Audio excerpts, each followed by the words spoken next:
Davant la possibilitat que la Ronda del Vallès passi per l'espai rural de Gallecs, una possibilitat oberta pel Pla Territorial Metropolità de la Generalitat, Esquerra Republicana ha quedat com l'única formació política que ho defensen.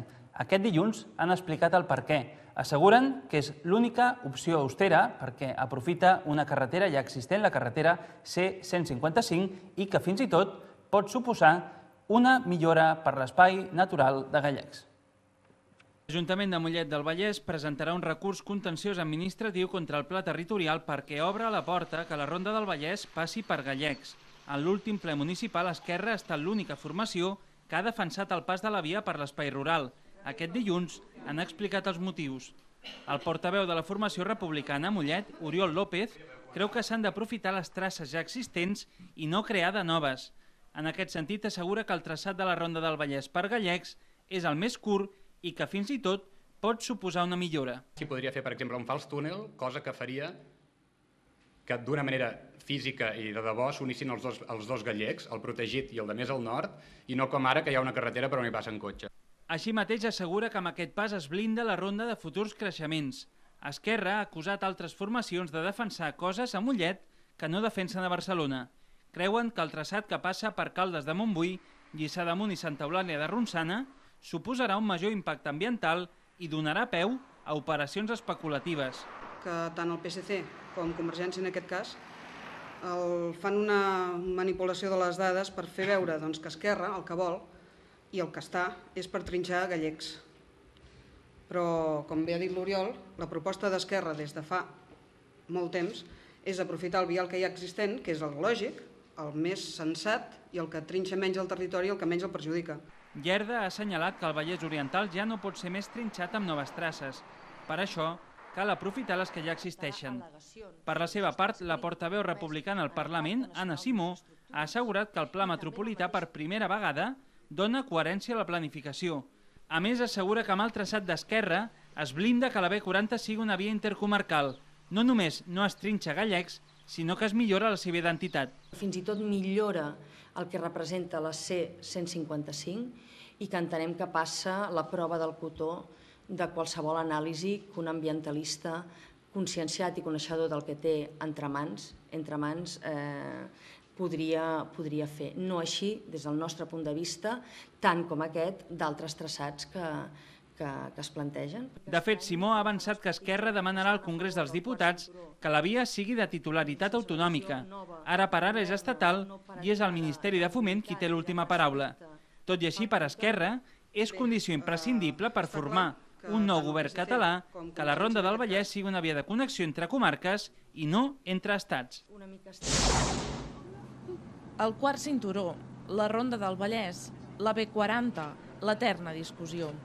I és que el gran interrogant de les infraestructures catalanes des de fa molts anys és la traça de l'abans anomenat quart cinturó entre Terrassa i Granollers passant per Sabadell. La Generalitat es va comprometre a fer una proposta en el Pla Territorial Metropolità, però finalment s'ha cenyit a deixar palès que hi ha 4 possibles traçats. El Ministeri de Foment, de qui depèn l'obra, haurà de decidir-ne l'itinerari definitiu. Ho farà durant aquest mes de juliol, segons ha assegurat el ministre del RAM a Terrassa en la inauguració d'un nou tram. Nuestra principal prioridad es que el trazado que salga de esta información pública sea funcional y vertebre las comarcas del Vallès. De moment, el quart cinturó mor a Terrassa i reneix a Granollers per connectar a Mataró. Ara falta encaixar totes les peces amb el tram central i més polèmic, Terrassa, Sabadell, Granollers. Un altre tema de gestió complexa per a la formació republicana és el projecte de circuit internacional de kàrting de Llinars. L'impulsen en aquest municipi, el defensen a la Generalitat i el critiquen durament a Cardedeu i Sant Antoni de Vilamajor. Anna Simó assegura que tot el procediment s'ha fet conforme a la llei. Per la seva part, la presidenta comarcal assegura que no vol entrar en polèmiques locals. Esquerra Republicana impulsa el circuit de kàrting a Llinars i el critica durament en els municipis veïns. Una posició incòmoda que la direcció comarcal gestiona sense prendre posició. No podem fer i no farem és posicionar-nos ni a favor ni en contra de cap de les seccions locals implicades. Llavors nosaltres el que fem és escoltar-los i mirar de mitjançar amb els problemes que puguin tenir. Puguem estar a favor o en contra, s'hagin fet les coses bé o malament a gust de tothom. El que ha dit l'Anna està aprovat i a partir d'aquí veurem el que passa. Per la seva part, el grup parlamentari assegura que s'han fet tots els passos de forma correcta. I això és el que hi ha amb tots els informes d'impacte ambiental, de valoració de totes les memòries i amb un nombre important de vots favorables en el plenari. La Secretaria General de l'Esport, presidida per Esquerra Republicana, ha atorgat una subvenció al Circuit Internacional de Kàrting com a centre de tecnificació esportiva per valor d'1,8 milions d'euros. El Vallès Oriental està creuat en bona part per una de les autopistes més importants del sud d'Europa, l'autopista AP7. Això provoca molts moviments de trànsit i també la necessitat de tenir serveis com estacions o àrees de descans. Els Mossos d'Esquadra asseguren que aquest estiu augmentaran la seva vigilància per evitar robatoris. Les àrees de descans de les autopistes són escenari de múltiples robatoris. La gent es relaxa i els delinqüents aprofiten per fer botí. De cara a l'estiu, el número d'atracaments es multiplica i amb l'objectiu d'evitar-los, els Mossos d'Esquadra instal·laran més càmeres i més personal de vigilància, especialment en les àrees de servei de les autopistes més transitades. El que estem fent nosaltres, reduirem els robatoris d'estació de serveis i de descans d'autopistes, perquè farem un esforç enorme de presència policial i a més amb Abertis també hem acordat que ells també faran una part d'esforç. Vol dir, més càmeres de televisió i molta més vigilància privada en aquestes zones de descans que acostumen a ser un lloc on la gent es relaxa bastant. Abertis, la concessionària de les autopistes, també incrementarà el número de càmeres i la vigilància privada. Els Mossos creuen que amb aquestes mesures aquest tipus de robatoris baixaran en picat, però n'hi haurà d'altres difícils de controlar. La policia adverteix als conductors que un any més les bandes de peruans amenaçaran les carreteres.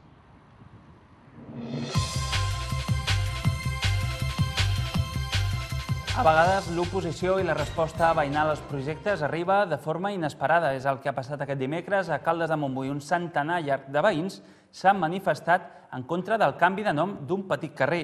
I és que la figura del general Espartero està a debat a la vila termal des de fa anys. Un centenar de veïns s'han aplegat aquest dimecres a Caldes de Montbui per deixar palesa la seva oposició al canvi de nom del carrer Espartero, un carrer batejat així en honor al general que va posar fi a la Primera Guerra Carlina i va impulsar l'autonomia municipal, però també a qui va ordenar com a regent el bombardeig de Barcelona des de Montjuïc l'any 1842 i va dir que la capital catalana havia de ser bombardejada un cop cada 50 anys. Memòria històrica de llarg recorregut. L'Ajuntament de Caldes va aprovar l'any 2008 el canvi de nom del carrer, una modificació de la que se'n parlava ja des de l'any 2001, amb propostes de les associacions veïnals. Però bona part dels veïns del carrer hi estan en contra. El veí Joan Rifà batalla des de fa mesos per evitar el canvi de nom. Diu que Espartero va fer coses bones i coses dolentes, com tantes persones que tenen carrers dedicats a Catalunya. Va haver, tristament, un bombardeig, però el general Prim va fer el mateix, per exemple, l'any següent, i té monuments a Barcelona, a la Ciutadella, i ningú parla del Prim, no en parla, i va ser pitjor que l'Espartero, diguem. I així un llarg etcètera com alguns dirigents associats a la República o després a la dictadura franquista. Una companyia local ha amenitzat la trobada, on s'han repartit 9.000 euros en dues olles simulant la caiguda de dues bombes. Segons Rifà, 108 veïns han signat una instància demanant a l'Ajuntament que no canviï el nom del carrer. I un altre, doncs són 2 o 3 que no ho volen, però els altres tots estem a favor que continuï. No per res, perquè a part de tot que és una imposició, que ens ha menystingut l'Ajuntament, a part de tot, perquè les molèsties que ens provocarà. Paperassa, canvis de domiciliacions, però és un motiu menor. El més gran és que no hi veuen arguments i ho consideren una imposició. Gastarem el que faci falta, i més i tot. Nosaltres defensarem això. I ja està. I si ens ho canvia aquest govern, quan vingui el proper govern municipal, demanarem que se'n restitueixi. I si el que ve tampoc ho fa, continuarem. Jo t'ho dic sincerament, pel que a mi respecta, mentre jo tingui una alè de vida, seguiré ferm aquí. Rifà assegura que continuaran fent activitats també per passar-s'ho bé i continuar mantenint viva la flama del veïnat, però que no pararan fins que el consistori anul·li la moció de l'any 2008. Volen que el carrer Espartero continuï anomenant-se com sempre.